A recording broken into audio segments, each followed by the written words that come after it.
G'day everyone, Dicko here with another kick-ass walkthrough. In this second part of my Motionbuilder crash course series, we are going to find and download some motion capture data, so optical data, raw data, no rig in it, and then we are going to somehow attach that data to this human HIK rig here. So this character here, we're going to transfer raw optical data from a motion capture suit to this rig here so that we can actually edit and animate with it. It's pretty cool. It's pretty amazing stuff.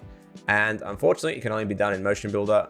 But if you do have Motionbuilder on hand, it's really, really useful. Now, firstly, we need to get some motion capture data. And there are plenty of places to get that. But there is an amazing free library that you can go to and download pretty much everything on their website for free with no strings attached. And that is this crappy looking website by Carnegie Mellon University. Now, this must have been some sort of initiative on their end, but you can literally download every subject you can see here where it runs, jumps, kicks, acrobatics, some fighting, basketball, you name it, it's in there. 2,605 animations for you to play with. You can download them subject by subject individually or download the entire package. I would recommend just going for the entire package. You can download that from here, this link here. Again, completely free. It's only it's about a gigabyte in size. Unzip it, you got the whole library. The other thing you'll need is this information here, this map of what these little labels do. So these are actually the optical data from the motion capture suit. These little dots actually have designations inside of Motionbuilder and they match up to these labels. So we're going to be using these labels as a means to retarget the animation to our rig. So you're going to need these images on the side. So either download them and put them on a second monitor or keep them somewhere, I don't know, on an iPad or whatever, but just have them on hand for reference because you're going to need them. The second thing to be aware of is that you can actually look at the subjects and what they're doing for every single take. So the downloaded file that you'll find, or the zip file that you will get from this website, is actually in the exact order of these sessions. So you can actually use it as a reference to see what one you want to try and include into your motion capture file. So in this one, we're just going to work with a walk. We're going to work with a single take. You can actually import multiple takes into a single session, but we're going to stick with one for now for this one. And we're going to retarget that to an actor, as it's called in Motionbuilder, and then use that actor to transfer that animation to our animation rig. So without further ado, let's jump in and have a look at what I've got here. So here's the database ready to roll. And you can see here that inside every database is a series of takes or subjects. So subject 1 has 14 takes in it. So 14 different motion capture takes, like a film. And you can actually either import one of them or you can import all of them, but we're going to stick with just one of them for now. And they're all labeled as C3D files. Now you can actually install this bring them into Blender, but they'll still just look like little dots on the screen and you won't be able to do much with them. In Motionbuilder, they'll look largely the same, but we can do something with them. Now, the other cool thing about this, well, good or bad, is that you'll kind of be working with the worst case scenario of motion capture files. So this is a good way to learn in case you don't have the perfect motion capture files. And what I mean by that is that none of these motion capture files actually have a T-pose in them at the start. So normally when you capture motion capture, you get the actor to stand in the T-pose, they record it for a few seconds, let the cameras calibrate, and then you can go into the action. In this series, they've deleted them. They've deleted the first chunk of that. So we have to line up the actor directly to the optical data. So keep that in mind. All right, so we've got our files here. Let's jump into Motionbuilder. And instead of using this file here, we're going to use a brand new file. I'm going to save, I've saved this into its own folder here. You can see here, Motionbuilder character HIK mail. I'm gonna make a new file, and I'm gonna instantly save this one first, save as. In this case, I'm going to make a new file, called it Mobu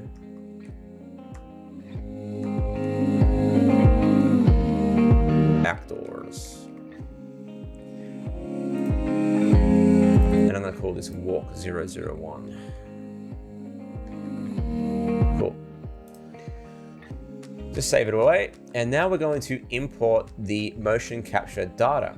Now, instead of going to merge or open or whatever, we're going to go to motion file import, because that will actually import the proper take.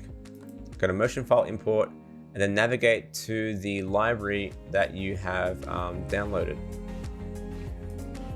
So in my case, I've downloaded it here in the CMU database. Here's my takes. I know that these are walks, so I'm just gonna go with this set here. I'm gonna go with this one here, the first one, take 101.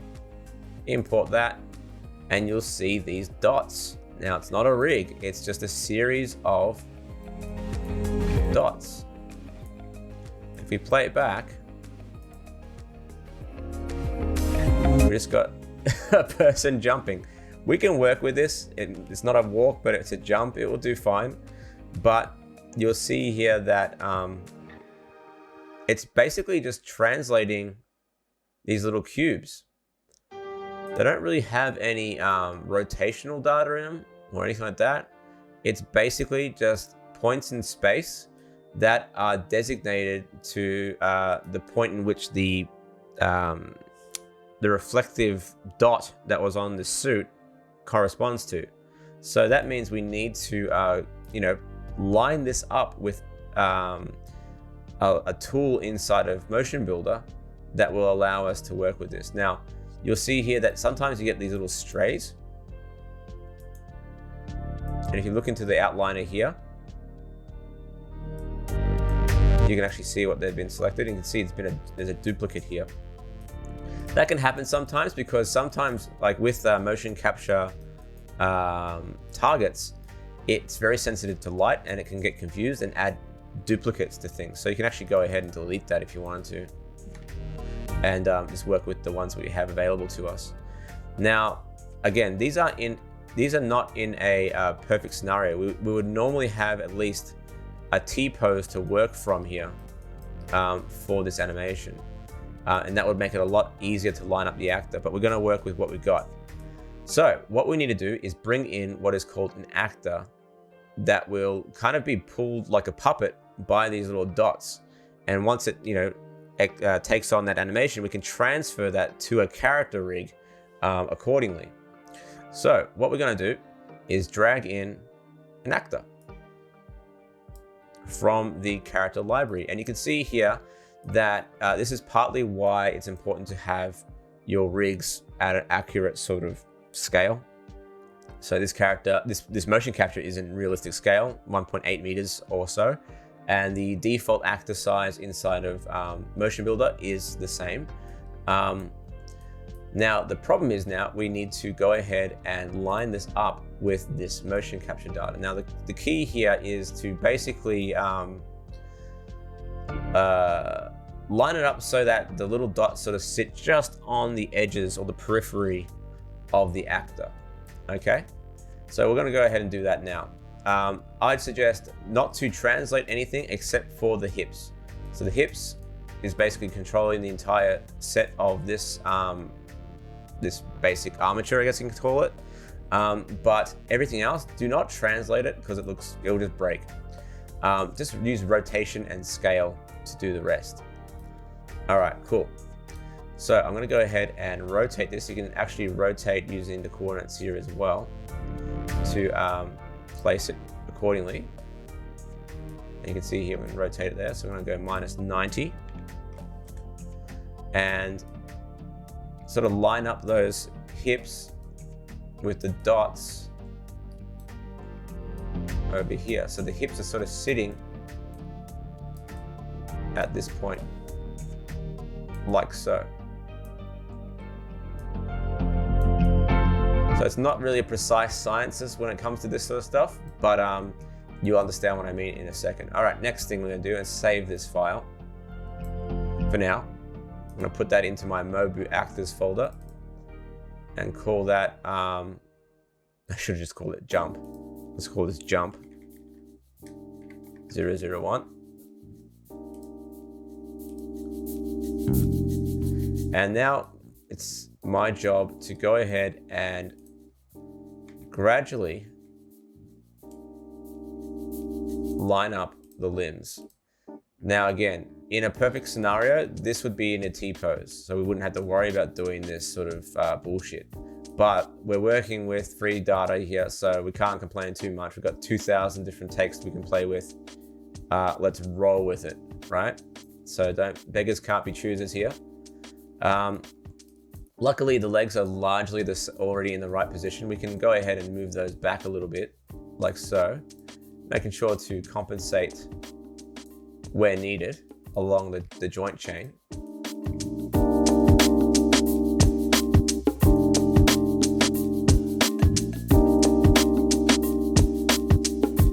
All right, cool. That looks about right.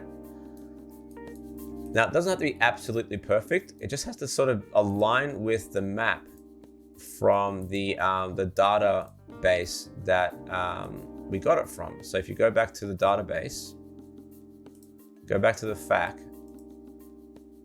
and look at where the dots are, you can largely see that they sort of line up in the same sort of area. All right, so keep that on the side and it will help a lot. Now you can see here, we've got a little bit of confusion here because the person who was doing the little jump has put their arms up high there, see? So what we need to do is sort of almost guess where those arms will be a little bit. But the nice thing is that each of these dots have a corresponding label to it. So if we go down to the label here, you can see LFHD. That means left hand front. So you can actually see it there on the, oh, that's head actually, sorry, my bad. Left front head. So we got this one here. And if we go to this one here, you can see LFIN, and that stands for left front finger, or left finger. So you can see here what I mean. There it is. It's there somewhere. You get the idea. So we got to keep that in mind. So what we can do is sort of guess where that elbow will go. So it's going to go right here. You can change it to local space if you want to as well, over here. So it's easier to translate. Bring that over here, and sort of bring that arm up, oops,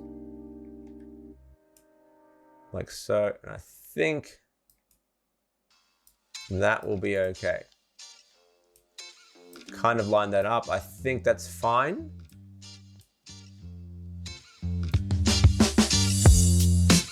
Let's see what this one is. Right wrist. Okay, so maybe we can bring this a bit further in. Like so. And I think as an average, I think between these three dots here, that should be fine. So this is different for every motion capture setup that we have for this series. You won't have to do it for every single take. You'll have to only do it for one take for a given set of animations. So you know, of the subject one, they should all have the same points and it should just translate. But for the single take, this will do fine. So this is all set up here like so. So now what we need to do is tell Motionbuilder that these points correspond to a certain part of the body. And the way we do that is that we set up this actor to receive a marker set. So we do that by selecting the actor and then go to marker set and push create. And what happens is that it creates a series of points in which to assign these optical points onto certain limbs. And then those limbs will follow those points with rotation and location. Now, in order to make our lives easier, it's probably better to use the outliner here to drag and drop them into place. Make sure you have the images of that person with the dots on them as reference because it has all the labels. And also go ahead and click on marker selection mask. And what that will do, again, it just means that we will just select these and won't be accidentally selecting any other bits and bobs in the scene. Another thing you can do as well is lock the window here. If you lock the window here, it should prevent this window from moving around. Actually, just do it over here. Lock it here, and it should prevent it from locking, like moving these this window. All right, so keep in mind that we have these labels: RF HD, LF HD, RS HOO. So it's pretty obvious: right shoulder, left shoulder, clavicle, right forehead, left wrist, right wrist. You know, just use those as reference. Also, make sure you have the back one available as well. All right. And you can see the hands and the wrist have all this other stuff as well. All right, so use those as reference, have them on the side, and we're going to go ahead and start to assign these points. So you can see here, if we go to this point here, we can see right forehead. You can hold down shift as well, left forehead. If we go to the back, we have LBHD and RBHD. Now, all these 4 points are going to be assigned to the head. And we do that by just clicking and dragging from the outliner to the head of that thing, of that part here. And you'll see here that this point here now has the number 4 on it. That means it has 4 points assigned to that particular appendage of the body. And you can see which ones have been done by selecting the little dots here. You can see what's been assigned. Now, our job is essentially to go ahead and start to so put the dots in the right spot, like a little puzzle. So for instance, right shoulder, we'll go to right shoulder. You can also select it in the viewport here. Left shoulder, let's see, where's left shoulder? I've assigned it. Let's go to left shoulder over here. We're gonna grab the right back, the clavicle, and the C7 joint. I think there's a T1 as well. There's a T8 here. Oh, actually, I might get the one at the front instead. The sternum, that will do well. And we're gonna grab that and chuck it into the chest.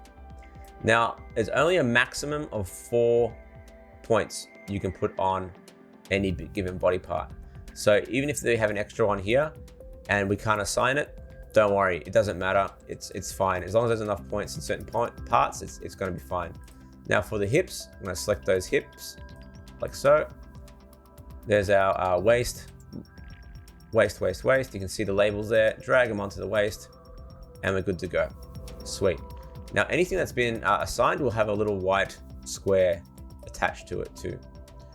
Next one to do, I'm gonna do the arms. So the left upper arm will go there. The right upper arm will go to the right side. Now it can't auto mirror this stuff because there is asymmetry in here, so it won't auto mirror like the previous video. We have to go through it manually. So for the elbow, I'm going to assign it to the I might assign it to the upper arm, not to the wrist side. I'm going to assign it to the upper arm instead of the wrist. So elbow will go to that part there. If it does fuck up, I will swap it out. Oops, wrong one. Put it over there. You can see the number 2 there. Now for the forearm, we have the label here, forearm. You can go straight to that. Now sometimes some parts will only need 1 point. Now for instance, the wrist, the fingers, and the thumb, they're all going to be on the hand. So only the forearm is only going to have 1 point to work with. So that should be fine regardless. Where's the forearm here? There's the forearm there, left forearm. Go ahead and put it there. Now for these 3, the wrist,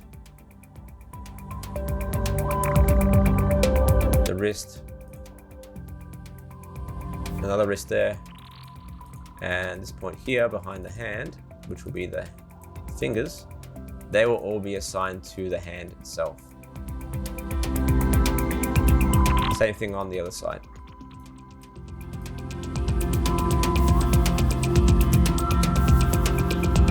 So the legs are pretty straightforward. The legs go to the legs, right? So the thigh to the thigh. I'm gonna put the knee as well on that thigh area there as well.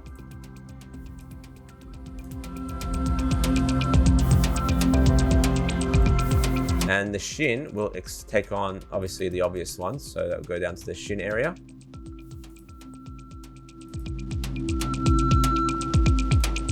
Cool. And also the ankle. So the ankle, where's that one? So this one's a pretty tricky to point out. So make sure the ankle goes to the ankle area. I'm gonna put that, oops, sorry, wrong section. Ankle, and making sure I got the ankle here as well.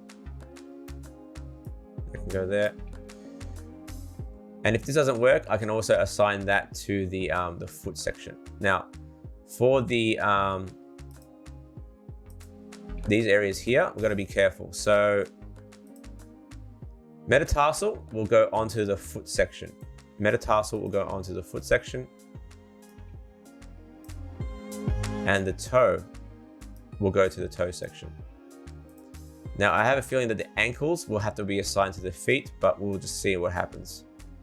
I'm gonna save that first before I do anything. I'm gonna save that because I know that there may be some fuck-uppery going on here as well. Yes, the heel will also go to the foot section as well. So make sure the heels goes to the foot section and then save. Cool. Now, if we're lucky and we assigned them all to the right spot, we should be fine, ready to go for animation transfer. So let's go ahead and see what we can do here. Let's set it to active. So in order to see this animation work, we're gonna check on active. So we're gonna make this actor active. Turn that on. And if we're lucky, play it back. The animation is working without a hitch. Yep, the toes are working. The big problem is always the toes.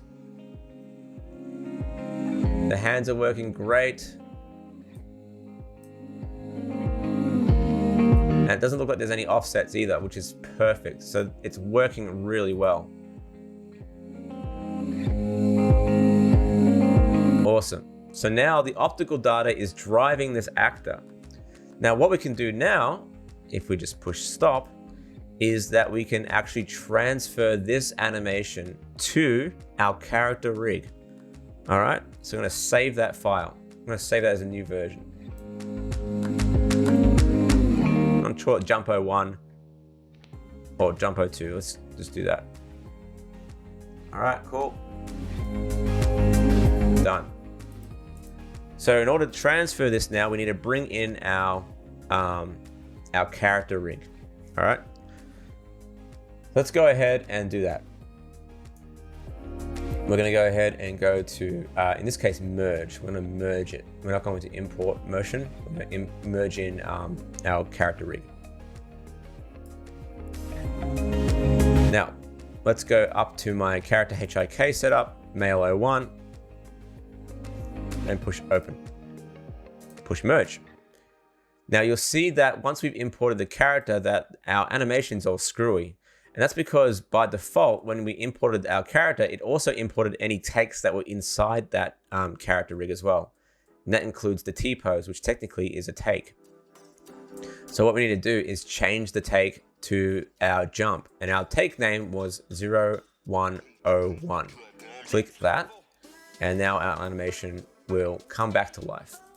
The other thing is now is that because our mixer mode take was only 1 frame, it's changed our frame range. So now we need to go ahead and reset that to whatever the frame range was. So I'm just going to assume it was around 300 in that. So let's go ahead and see. There we go. There's our animation playing back, and it's actually longer. It's more like 600 or 700 frames. There we go. Yep. On and on and on. It's more closer to that. Maybe 1,000 frames. Fuck. Okay, it's about 750 frames. Cool. So there's our animation. There's our character jumping around. So now, how do we get this character to make this character move? Well, that's pretty simple. So when we created this HIK rig, we also did what is called characterization. So technically, there's two categories within this rig. There's the character rig, which is essentially the deform rig being driven or detected by Motionbuilder, and then there's a HIK, which is the rig we've built here. So what we're going to do is actually get this motion actor to drive the characterization, the character rig, and then bake it down to the HIK. So that's pretty simple. What we need to do, you can see here that in the setup here, we have our characters, which is our character here. And then we have our control rig, which is the control rig. You can see here, the character is actually just the assessment of the definition. So the definition is this thing here. That's the character. All right, the controls are the HIK. I know it's a bit confusing. Our actor is the blue man. All right, so what we need to do is change what is driving this character. And in this case, for this character here, our character is being driven by character, and right now the source is our control rig, the HIK. But if we switch that to our actor, our character is now following that actor.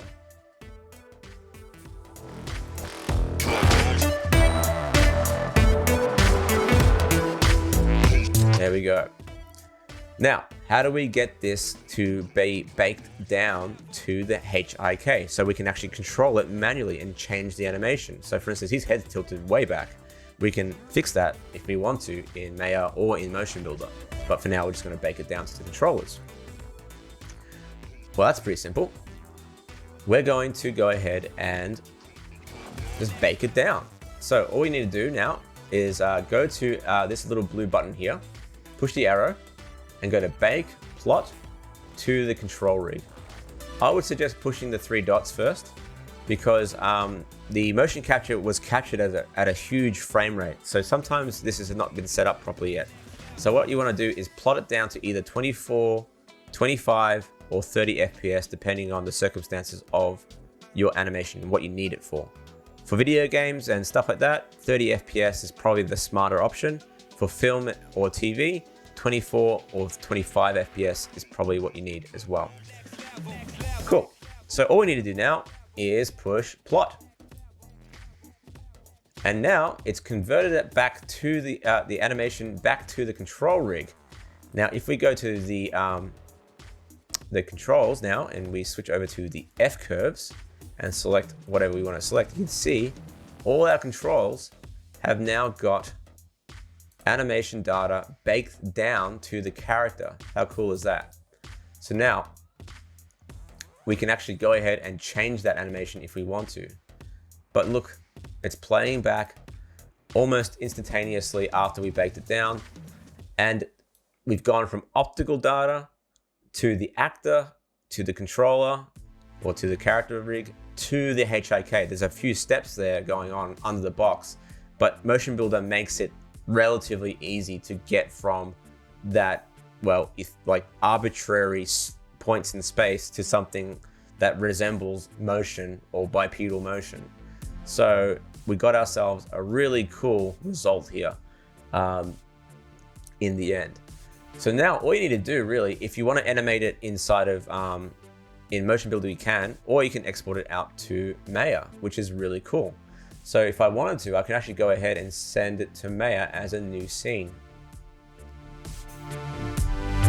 It will open up Maya automatically, so long as you have the same version of Motionbuilder and Maya in terms of year. So if you have Motionbuilder 2023 and then Maya 2023, it will be able to link up. If you have 2 different years of version, it won't, because Autodesk, you know, typical bullshit. But as long as they're the same year, they'll work together quite well. So let it open up and it will actually do a live link. So if you make any changes in Maya and vice versa, it will actually switch over. So that's really cool too. The nice thing about this little bridging effect as well is that it actually ignores all the other crap we added to this scene. So the actor itself is not going to be included into the Maya file. So you're going to have a clean slate of just the HIK rig and the character that that you've attached it to. So let's see what happens. So there it is. And our character is right there. Absolutely perfect. If we turn on the X-ray joints, you'll be able to see the character joints and controls, and it will play back. Perfect. We're on our way.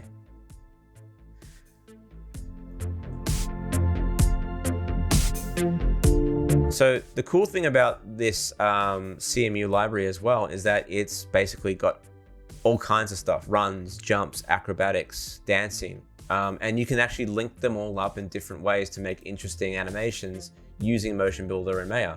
So that's really, really cool. Now, there's one thing you're probably wondering about this CMU library that you may have noticed in the FAQs. Why the hell am I using the optical data if the CMU library actually has BVH files, which already have the rigs attached to it? So you can actually go to alternate links and download BVH. Well, the answer is simple. You don't learn how to do the optical data if you do the BVH. That being said, the BVH is very, very useful for those who use Blender. And I'll talk about that in a few videos time, so keep an eye out. All right, so that's it for this video. I hope you had fun with this one. I think it's really cool when it works out so well. Sometimes it doesn't work out so smoothly like it has here today, but give it a go if you have the option to do so. It's really fun, and it's really cool to see your characters come to life, especially when you do it from scratch like this. It's kind of satisfying to see it all come together. But I'll leave it at that. So, catches and have fun. Cheers.